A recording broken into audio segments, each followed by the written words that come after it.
Hi hello welcome back to 9071 arts.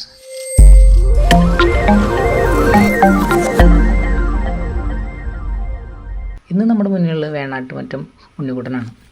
ആശാനൊരു കൊമ്പനാണ്, but കൊമ്പില്ല. എന്നാലും നല്ല ഭംഗിയുള്ളൊരു വലിയ ആനക്കുട്ടിയാണ്. അപ്പോൾ ഇന്ന് വരയ്ക്കുക എന്നുള്ളതാണ് നമ്മുടെ ഉദ്ദേശമെങ്കിൽ അതിന് ആദ്യം വേണ്ടത് അതിനെ നന്നായി ആസ്വദിക്കുക എന്നുള്ളതാണ്. ആസ്വദിക്കുക എന്ന് പറഞ്ഞാൽ കാണുന്ന കാര്യത്തെ സ്റ്റഡി ചെയ്യുക എന്നാണ് നമ്മൾ ഉദ്ദേശിക്കുന്നത്. ഒരു ഉദാഹരണം പറയാം.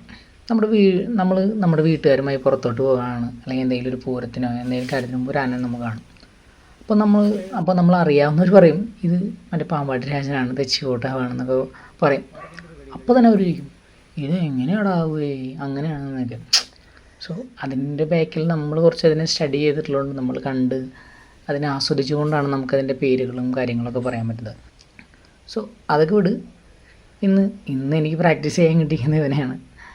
അതുകൊണ്ട് തന്നെ സ്കെച്ച് ബുക്ക് എടുത്ത് നേരെ ഇറങ്ങി നമ്മുടെ ബേസിക് എല്ലാ കാര്യങ്ങളും ചെയ്യുന്ന പോലെ തന്നെ റൗണ്ട് ചെയ്തുകൊണ്ടാണ് നമ്മളെല്ലാ കാര്യത്തെയും സ്കെച്ച് ചെയ്യുന്നത്.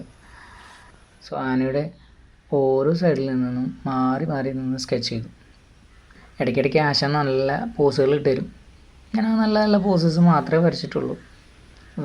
പിന്നെ നമ്മൾ പട്ടിട്ട് കൊടുക്കുക, ആനയോട് ചോദിക്കും നമ്മൾ പട്ടാണോ, അപ്പോൾ ആൾ തന്നെ വിളിക്കും. അങ്ങനെയൊക്കെയുള്ളൊരു ആനക്കുട്ടി. നമ്മുടെ കൺമുന്നിൽ കണ്ടുകിട്ടുന്ന കാര്യം നമ്മൾ വെറുതെ വിടാതെ നമ്മളതിനെ പുസ്തകത്തിലേക്ക് പകർത്തുമ്പോൾ നമുക്ക് കിട്ടുന്നൊരു ഫീലുണ്ട്. നമ്മൾ എന്തെങ്കിലും ഒരു അച്ചീവ് ചെയ്ത പോലെയാണ്. ഇത്തരത്തിലുള്ള ലൈഫ് സ്റ്റഡി കൂടെ കടന്നു പോകുമ്പോൾ കിട്ടുന്നൊരു കോൺഫിഡൻസ് ഉണ്ട്.